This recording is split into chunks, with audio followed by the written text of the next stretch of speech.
Nienwei and I went on our honeymoon. Didn't the mistress make a scene? The butler said, Madam left long ago, she didn't want you or the child. The sunlight outside the floor-to-ceiling window stabbed my eyes, yet I did not close them. When Lu Jinghe pushed the door and came in, he carried the humidity of another city and a smug ease. He casually handed his suit jacket to butler Chen, who stepped forward. He didn't even raise his head. His tone was languid and unconcerned, as if discussing the weather. Jiang Nianwei is physically weak. She blew a bit of wind on the island for the past half-month. I'll first take her back to the apartment to rest.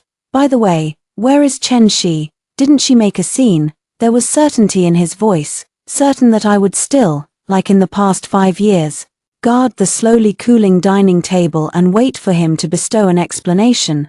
Madam is gone. Uncle Chen lowered his head. His voice was a little hoarse. Lu Jinghe paused his action of untying his cufflinks. A trace of impatience flashed across his brows. Did she go back to her parents' home or go out shopping with those girlfriends? Tell her to know her limits. This honeymoon is something I owe her.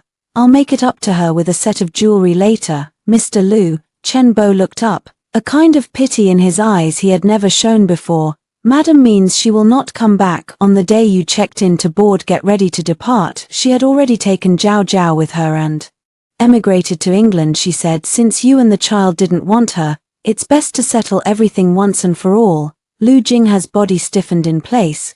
Then he let out a cold laugh, a laugh full of absurdity. Emigrate, settle everything. Where could she go after leaving the Lu family? Zhao Zhao is only 4. How can she take the child away? Couldn't it be another ploy to get me to coax her? He suddenly pushed open the bedroom door, seeming to want to expose my lie on the spot, but what met his sight was not a disordered wardrobe but a deathly quiet emptiness. The wall that used to be filled with wedding photos now had only a few lonely nail holes. Those expensive skincare products and jewelry on the dresser had vanished completely, leaving only a few sheets of paper pressed under a white porcelain paperweight. Lu Jinghe walked quickly over, his fingertips trembling slightly as he picked up the stack of papers, the divorce agreement on which my signature was delicate and resolute, and beneath the agreement was a stack of transfer records and a real estate name change confirmation. His pupils suddenly contracted. The villa under my name, which was part of our premarital assets, had already been fully liquidated for cash half a month ago. With the transfer destination to an overseas trust account, he had always believed I was a wife who could only manage the household and pivot around him, forgetting that before marrying him I was one of the most skilled risk analysts in the investment banking circle. Where is Zhao Zhao's toy? His voice suddenly turned hoarse, turning to the side nursery which was still empty. Not even Zhao Zhao's favorite big brown bear was in sight.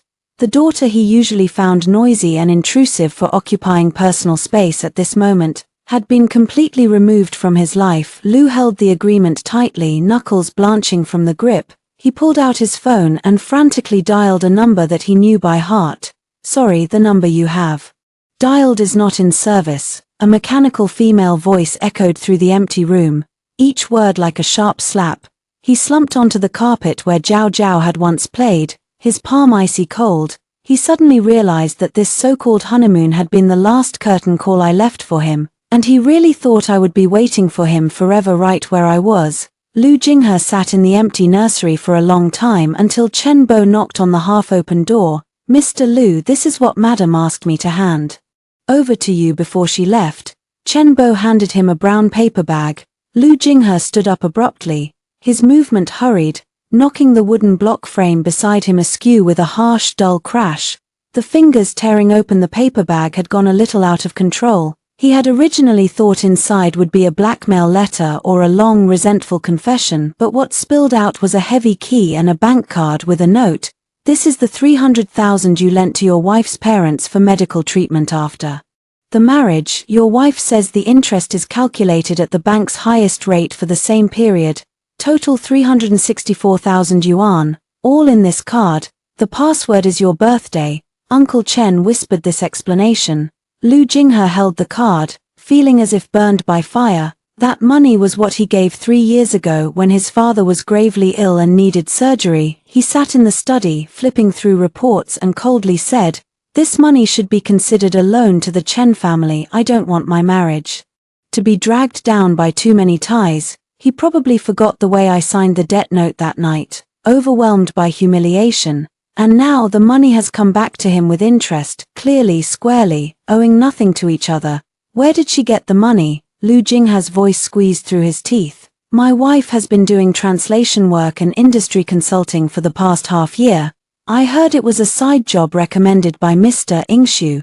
When Lu Jinghe heard the name Ingshu, his eyebrows furrowed. Hard Ingshu had been his rival in college, and today a rising star in the cosmetics industry.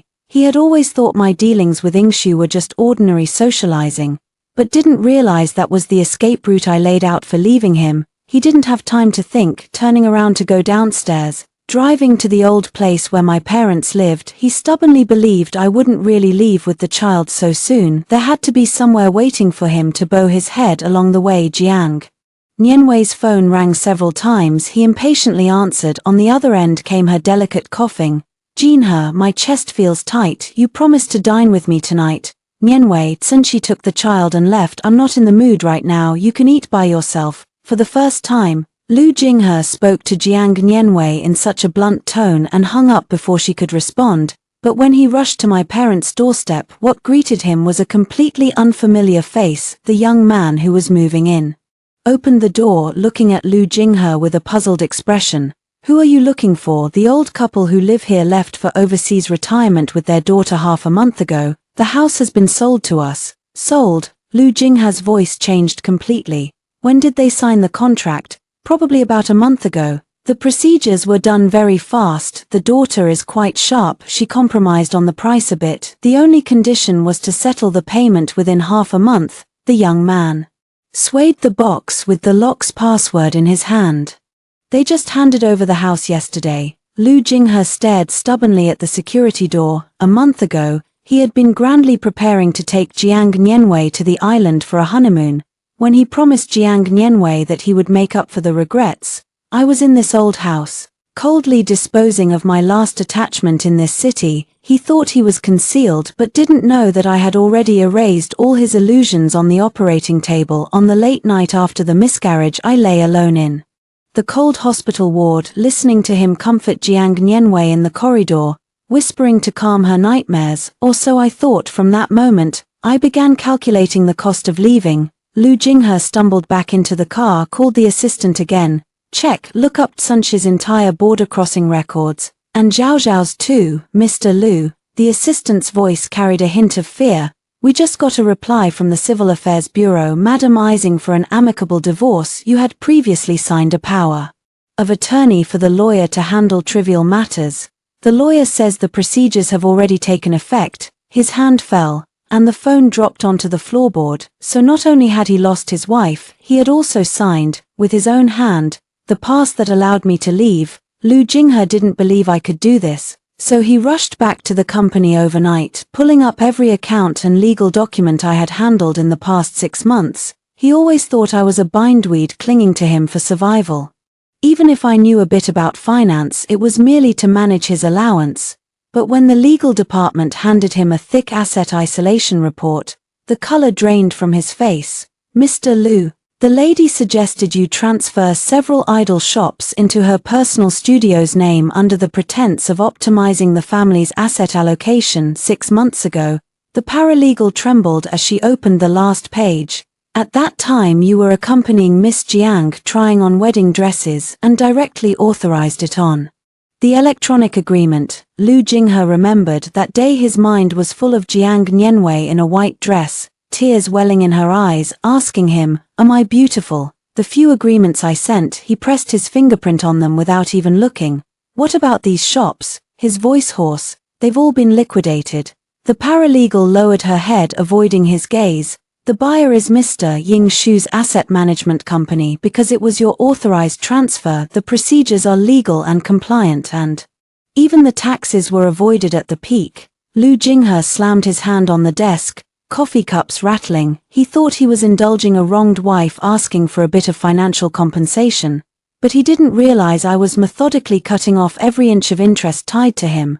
Then the office door was pushed open. Jiang Nianwei stood in the doorway draped in a light cashmere shawl, her eyes slightly red, holding a delicate jewel box. "You didn't come home all night, I'm worried," she approached. Cautiously trying to take Lu Jinghe's arm, "Sister Center's just a bit impulsive, she loves you so much, how could she take the child away? She must be hiding with Ying Shu trying to force you to bow." Lu Jinghe ripped his hand away in a single motion, his gaze cold enough to make Jiang Nianwei shudder. "She doesn't love me anymore." Lu Jinghe fixed his eyes on the long string of liquidation numbers on the screen, his voice carrying a bone-deep desolation. "Nianwei, she gave away everything I gave her, even that 5-carat wedding ring, to a second-hand auction. Every penny from the sale was donated in my name to a Children's Heart Foundation."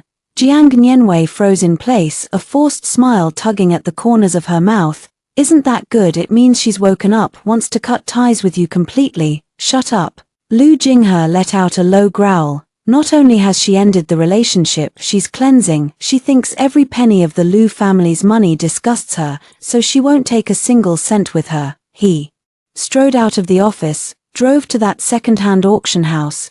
Behind the counter, the manager respectfully retrieved a ring named Morning Sun, the ring he had casually snapped photos of when I was furious about his and Jiang Nianwei's affair during our 3rd wedding anniversary. "That lady said the ring witnessed an extremely failed investment." The manager repeated my original words. "Stop loss is a basic skill for an analyst. Since the project is rotten, there's no need to keep it around." Lu Jinghe, note: in the original text there is a probable typo between "and later." Kept as in the original, held the cold ring, the facets of the diamond pricking his palm.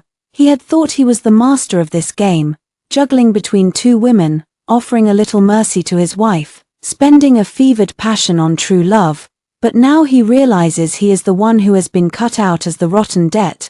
"I took away my dignity, my daughter, and all independent assets, leaving him with a pile of cold, donated scrap metal." Lu Jinghe drove back to that utterly silent villa. He didn't turn on the lights, letting darkness swallow him. Habitually he walked toward the study, hoping to find a trace of warmth from being in control behind the large redwood desk, but as he pushed the door, he stumbled on a piece of paper on the floor that was a drawing torn from a picture book, its edges rough and ruined. He crouched and picked it up, using the corridor's dim sensor light to make out the content. "Zhao Zhao's daughters."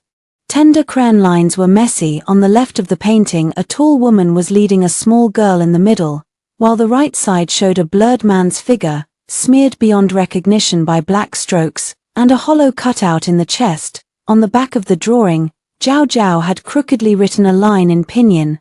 "Zhao Zhao wants to return daddy to the aunt who is sick. Zhao Zhao, from now on, there will only be mom." Lu Jinghe's heart was struck as if by a blunt instrument, the pain spreading from the chest to every limb. He recalled half a month ago when Zhao Zhao had a high fever and lay buried under the quilt, crying and begging him not to leave, saying she wanted to hear a story, but Jiang Nianwei's call, claiming a chest ache, had him unhesitatingly pull away from the daughter's clenched clothes. At that time he had said, "Zhao Zhao, be good, daddy's going to take medicine to auntie. You're a big girl now, you must understand daddy." It turned out that in a child's eyes this kind of understanding was a complete abandonment. "Mr. Lu," Miss Jiang called again. "She's at the old house gate and waiting for you." Old butler Chen stood at the stairwell, his voice flat. Lu Jinghe suddenly clenched that drawing, strode downstairs. Jiang Nianwei, wearing a thin silk full-length dress, trembled in the cold wind. Seeing Lu Jinghe come out, she immediately assumed a pitiful, pathetic pose. "Jinghe, I heard you went back to the old house. I'm afraid you'll get caught up in it, so shall we move to a new house there? There's no trace of her." No trace of her. Lu Jinghe halted, fixated on her. Center, she lived here for 5 years, every inch of tile in this house, every light, and even the low-caffeine tea you're drinking now, were chosen by her to accommodate my habits. Tell me, how do you erase that? Jiang Nianwei froze. She had never seen Lu Jinghe look at her with such a nearly ferocious gaze. She gritted her teeth, softening her voice.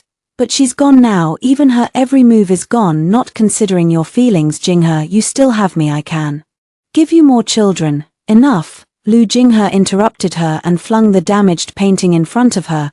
"Zhao Zhao is 4 years old. She wants to return daddy to the sick aunt." Jiang Nianwei, is this what you want? To trade a child's childhood for your shameful vanity that can't stand in the spotlight. Jiang Nianwei stared at the blackened painting, her face alternating between pale and flushed, shouting in defense, "That's because she brainwashed the child." Center she. Note, the original text uses center she here, which may be a typo for center she earlier. That woman is calculating, just to make you guilty for life. Lu Jinghe looked at the face that once aroused his pity and suddenly found it utterly unfamiliar. He remembered Center Shi's last risk warning to the company before quitting about Jiang Nianwei's cousin wielding several shell companies and their dealings with Lu's overseas trade.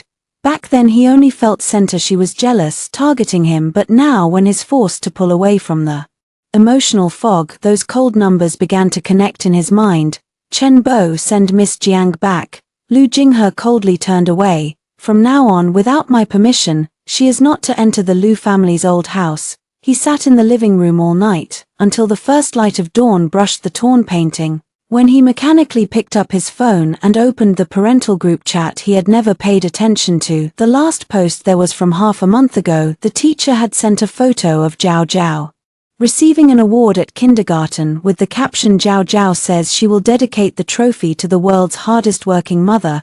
In the corner of the photo, he saw Center Shi. She looked much thinner, but her smile in the sunset was brighter than before. Below, he held his daughter's hand, smiling calmly and firmly, a smile he had never worn before. 3 years later, London's winter rain was fine and cold. Lu Jinghe sat on the top floor of a business hotel near Heathrow Airport, flipping through the documents of the impending merger and acquisition.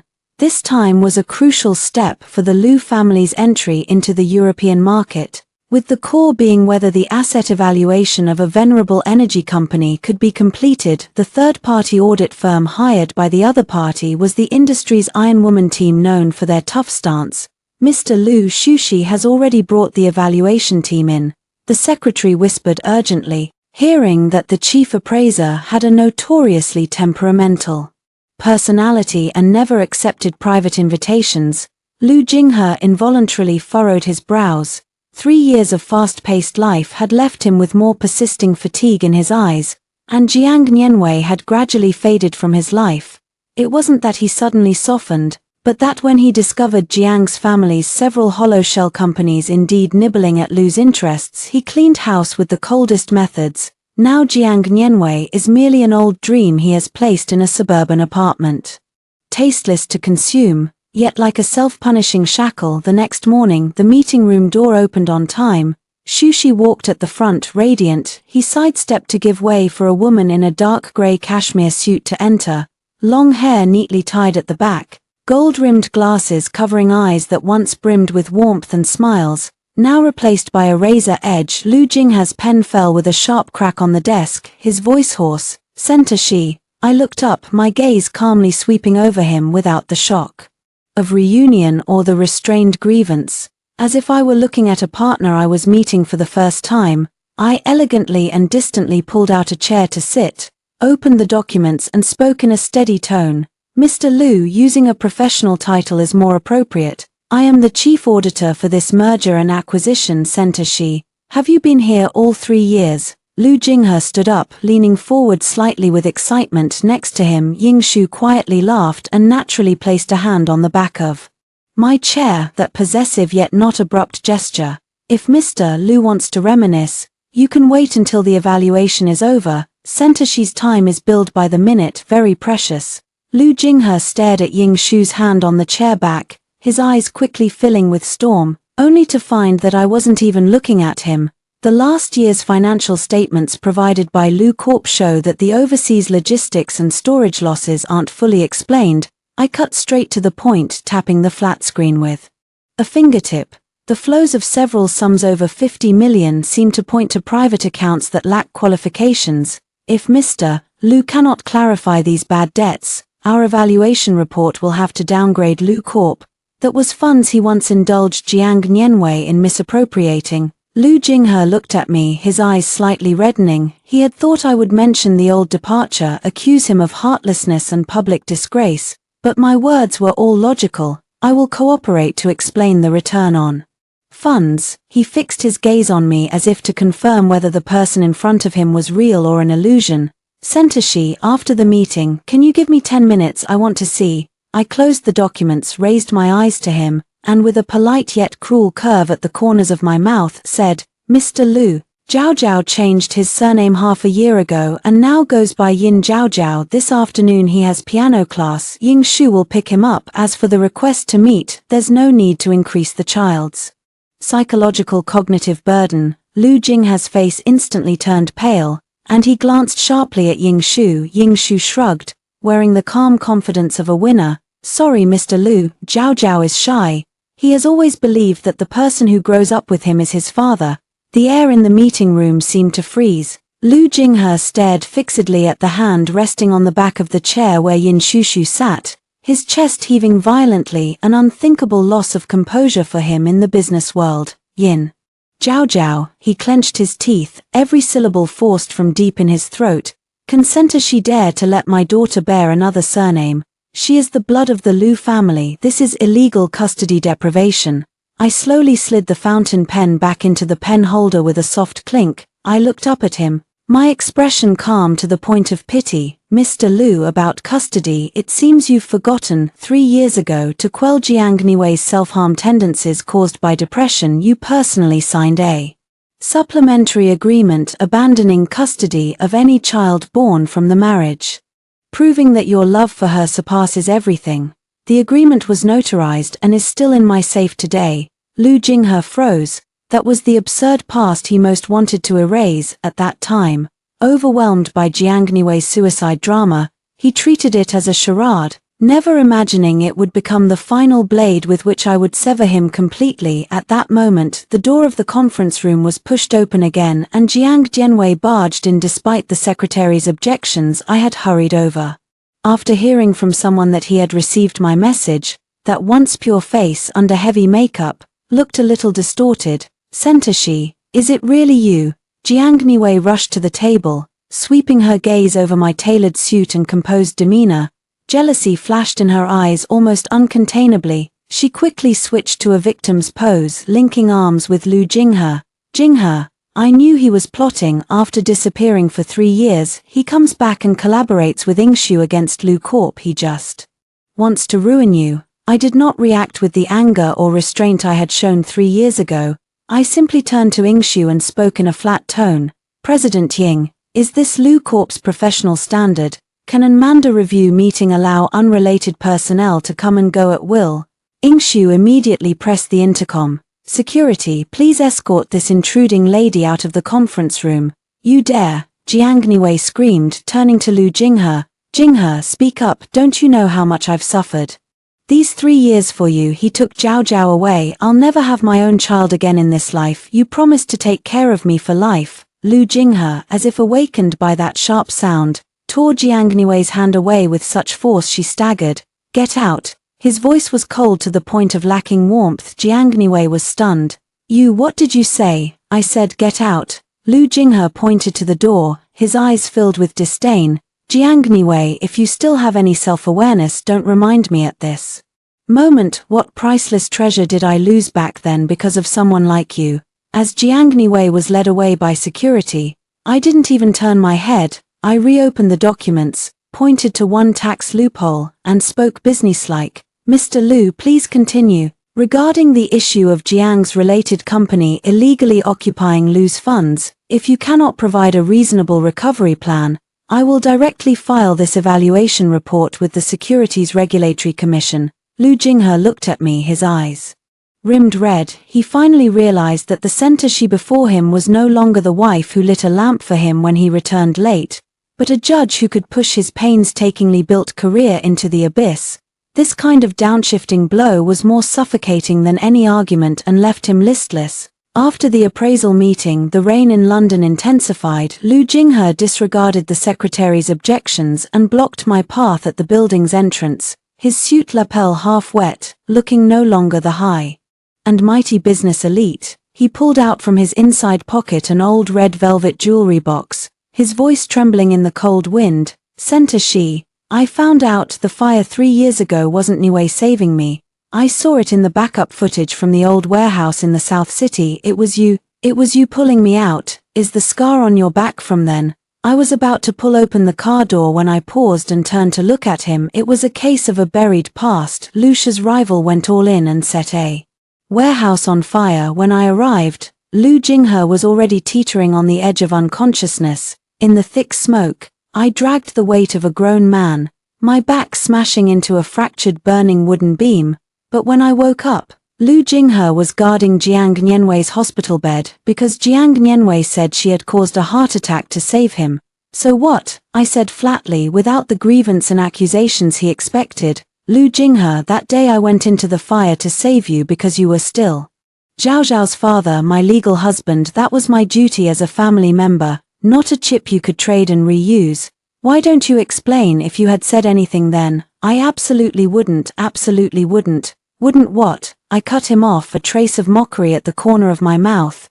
Wouldn't it be that I would never trample my own dignity underfoot for Jiang Nianwei, or that I would never go to a movie with her while Zhao Zhao was sick? Lu Jinghe, your love is conditional, something you can exchange with a debt of saving my life, but with me love is pure. If it's gone, it's simply gone. I opened the car door with a crisp, decisive motion. Lu Jinghe held the door with all his might, eyes reddened to the point of bleeding. Even if it's for the debt of saving my life, give me a chance for compensation, okay? I'll take back all the Jiang Group's assets and transfer them to your name. I'll sever ties with Jiang Nianwei cleanly. Too late. Ying Shu leaned in from the car, helping me fasten my seatbelt. He looked at Lu Jinghe as if he were looking at a shameless salesman. President Lu, what you lost in the fire was your life.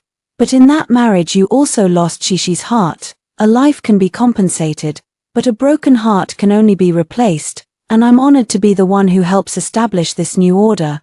The car window slowly rolled up, sealing Lu Jinghe's despairing cries outside the rain. In the rearview mirror, he became a shrinking black dot. I turned my head, watching the London streets recede, and a terrible calm settled in my heart. Back at the apartment that night, Zhao Zhao was sitting on the carpet doing a puzzle. When he saw me, his eyes lit up. He ran over and hugged my leg, whispering proudly, "Mom, today Dad, I went to buy a new piano score. The teacher said I could play it for Mom tomorrow." When he called Ying Shu Dad, his tone was as natural as if he had practiced 1,000 times.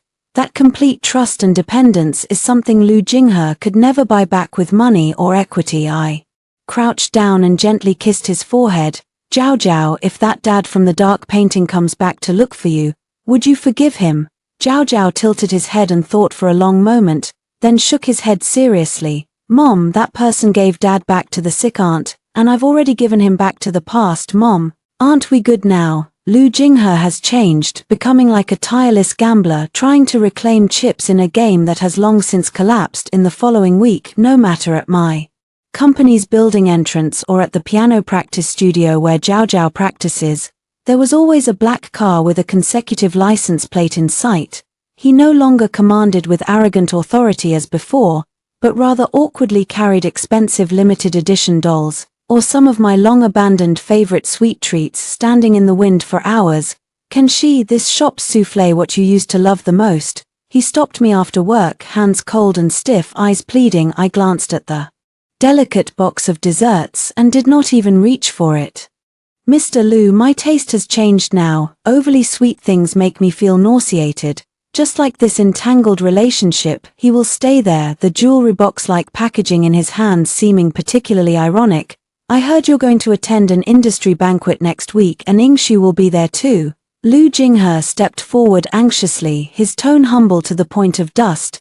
The chairman of the hosting organization is an old friend of my father. If you're willing, I can take him there without needing anyone's help. Ying Shu's voice sounded from behind me, and he casually wrapped an arm around my waist, intimate and natural. Ying Shu looked at Lu Jinghe, his eyes leveled with a superior scrutiny. Mr. Lu, if your methods for pursuing women still rely on lining up desserts and leveraging connections, your competitiveness is truly too low. What we're pursuing now is freedom of capital, not being anyone's pet. Lu Jinghe's face turned steel blue from Ying Shu's words, and he stared hard at Ying Shu's hand on my waist, knuckles creaking with pressure. Center Shi, are you really choosing him? He's just taking advantage of a weak moment. He's the one who pulled me back when I was sinking into the abyss. I met Lu Jingha's gaze calmly. And you're the one pushing me into the abyss, then blaming me for dirtying your clothes. Lu Jingha, stop doing these meaningless things. I'm considering accepting Yingshu's proposal.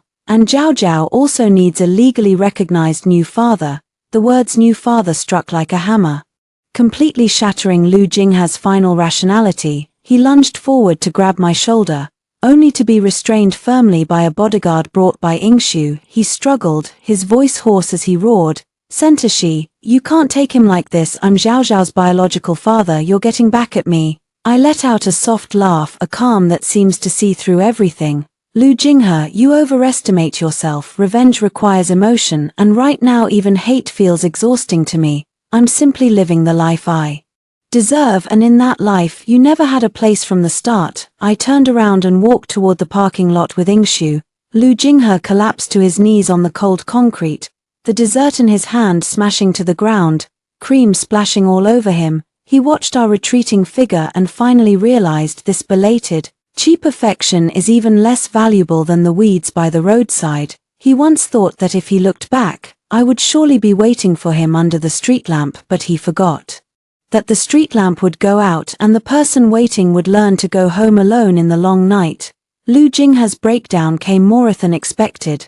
While he was still agonizing over how to win me back, the Lu groups behind the scenes was set on fire. Jiang Nianwei, upon learning that Lu Jingha intended to completely cut her out, Ly activated all shell companies under her cousin's name, attempting to siphon off the last bridge loan during the crucial Lu group acquisition. She thought she held Lu Jingha's Achilles heel but forgot who had truly been behind the scenes recording and building the risk control firewall for all these years. "Center Shi, I beg you, for the sake of our past, help me one last time." Lu Jingha appeared before me again, a hollow shell of himself. I sat in a spacious leather executive chair in the office and pushed a prepared stack of evidence toward him, detailed records showing Jiang Nianwei falsifying signatures to move the funds originally earmarked for overseas energy compensation into private accounts in batches. "Mr. Lu, you've got it wrong. I'm not helping you. I'm performing my duties as a professional manager." I looked at him coldly. "Every penny Jiang Nianwei has squandered over the years has traces. You chose to close your eyes to them. Now this evidence is enough to keep her in prison for 10 years. How could he dare?" Lu Jingha stared at the ironclad accounts, his fingers trembling so much he could barely hold the papers. "Because you gave him the courage." I stood and walked to the window, looking down at the ceaseless traffic of the City of London. "It was your indulgence and tacit approval that made him believe, if a few tears fall, you will pay for all his greed.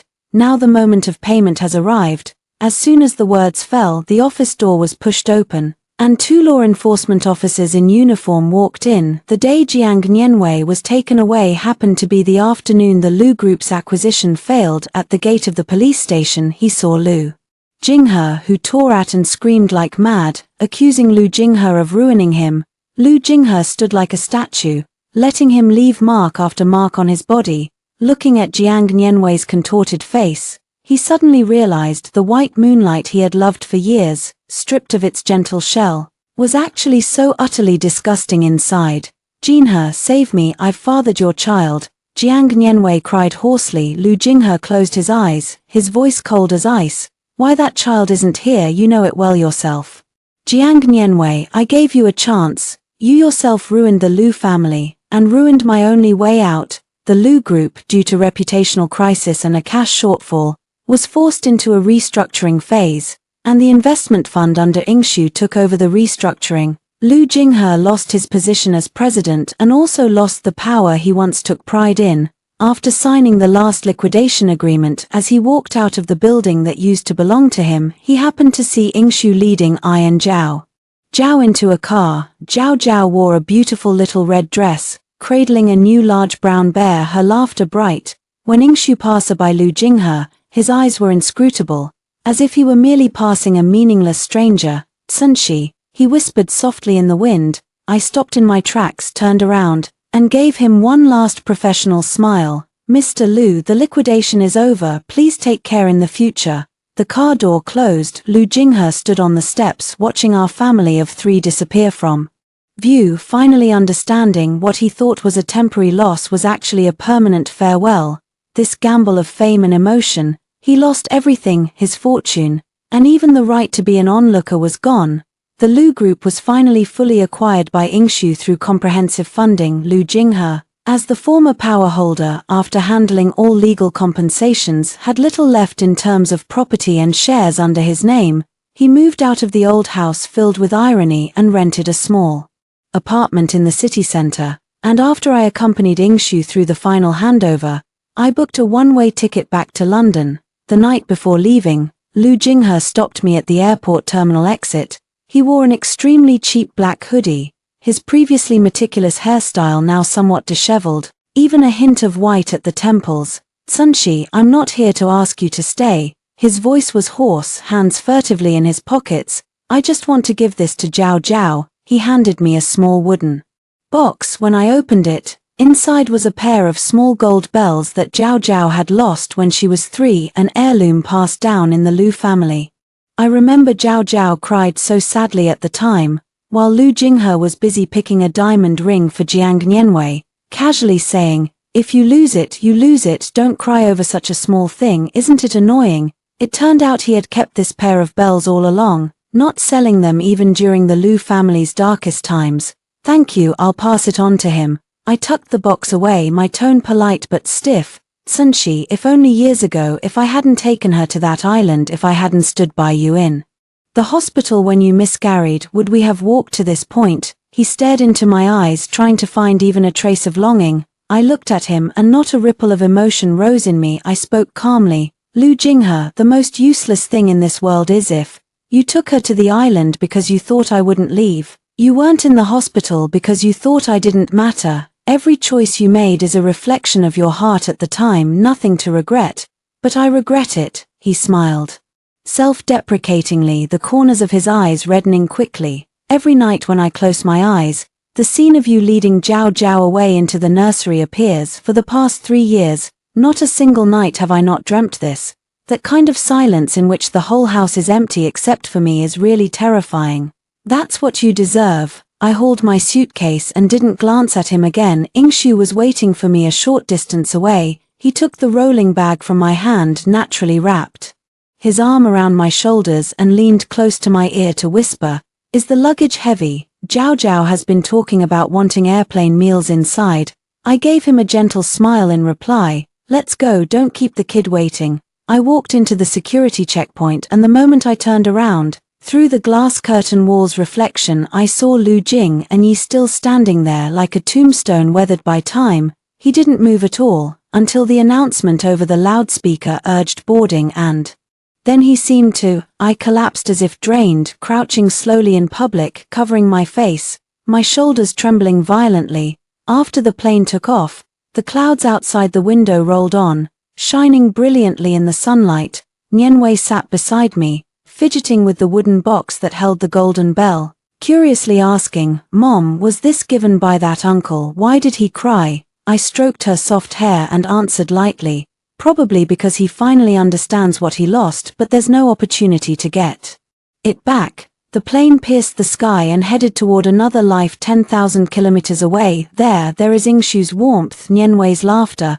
and the career of power I fought to build, and everything about Lu Jing and him will be buried forever, like ruins beneath the clouds. In past times, the story ends here. Thank you all for accompanying me. See you in the next chapter.